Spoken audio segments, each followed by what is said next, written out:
উজুর ফরজ কতটি বলতে পারো? চারটি। কুরআনুল কারীমের ভিতরে আল্লাহ তাআলা বলেছেন, ইয়া আইয়ুহাল্লাযীনা আমানু, হে মুমিনরা, ইযা কুমতুম ইলাস সালাহ, যখন নামাজে দাঁড়াবে, তখন ফাগসিলু উজুহাকুম, তখন তোমাদের চেহারা ধৌত করবে। কি ধৌত করবে? তোমাদের মুখমণ্ডল ধৌত করবে। আর কি করবে? ওয়াইদিয়াকুম, এবং হাত ধৌত করবে। কোন পর্যন্ত ধৌত করবে? ইলাল মারাফিকি, কোন পর্যন্ত? কোন ওই পর্যন্ত। আর কি করবে? অমসাহু, আর মাসেহ করবে। অমসাহু, মাসেহ করবে। বিরুসিকুম, কি? মাথা মাসেহ করবে, তোমাদের মাথা। ওয়ারজুলাকুম ইলাল কাবাইন, পা ধৌত করবে গোড়ালি সহ। কাবাইন, কাবা শব্দ অর্থ উঁচু স্থান, গোড়ালি উঁচু না, এই কারণে বলা হয়েছে যে ওয়ারজুলাকুম ইলাল কাবাইন। তাইলে ওজুর ফরজ কয়টি? তো এই আয়াতে আল্লাহ তাআলা চারটি ফরজ উল্লেখ করেছে, যে হে ঈমানদারগণ, যখন তোমরা নামাজের ইচ্ছা করবে, তখন তোমাদের মুখমণ্ডল এবং কনুই সহ হাত এবং তোমাদের মাথা মাসেহ করবে, পায়ের গোড়ালি সহ ধৌত করবে। ঠিক আছে? মাথা মাসেহ বোঝো, ধৌতর মতন না, মাথা মাসেহ আলাদা। তো এই ব্যাপারে ইমাম আবু হানিফা, ইমাম আবু ইউসুফ, মোহাম্মদ, এরা সবাই একমত। ঠিক আছে?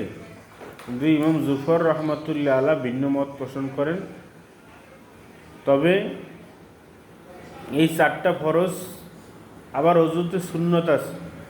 অজুতে সুন্নত আছে 9টি। কয়টি সুন্নত? 9টি। আবার অজুর ভিতরে মুস্তাহাবও আছে। মুস্তাহাব যেমন গার মাসেহ করা। গার মাসেহ করা কি? মুস্তাহাব। একের পর এক ধৌত করা, মানে ধারাবাহিকতা। তুমি যদি আগে পা ধৌত করো, পা যদি ধৌত করো, তারপরও কি তোমার অজু হবে। শীতের সময় তো আগেই পা ধুইতে হয়। শীতের সময় পা ফেটে যায়, চামড়া খুশখুশি থাকে, এই জন্য আগে পা ভিজেই নিতে হয়। তাইলে একের পর এক ধৌত করা, এটাও মুস্তাহাব।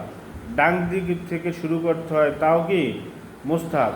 ধারাবাহিকভাবে উজু করা, পবিত্রতা লাভের নিয়ত করা, সম্পূর্ণ মাথা মাসেহ করা। আমরা 4 ভাগের 1 ভাগ মাসেহ করি না, তাইলে সম্পূর্ণ মাসেহ করা, এটা কি মুস্তাহাব, এটা মুস্তাহাব। এরকম 6টা মুস্তাহাব আছে। এরপরে আছে অজুভঙ্গের কারণ। অজুভঙ্গের কারণ আছে কয়টি?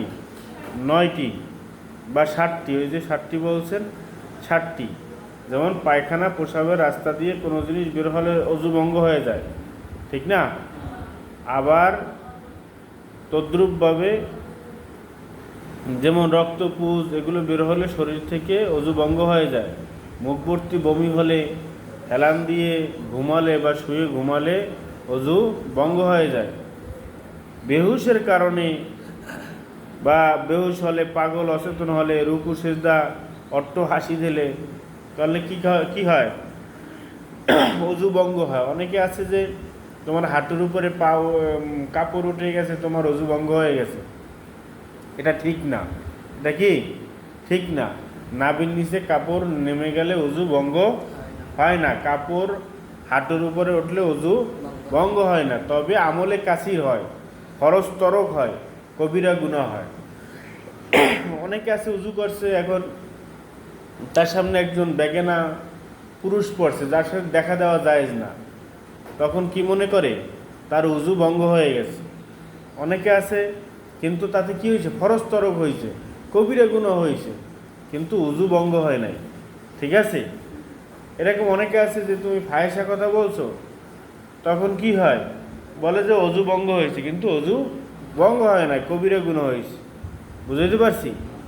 আবার এলে অজু ভঙ্গ। গোসলের ফরজ আছে না? গোসলের ফরজ কয়টি?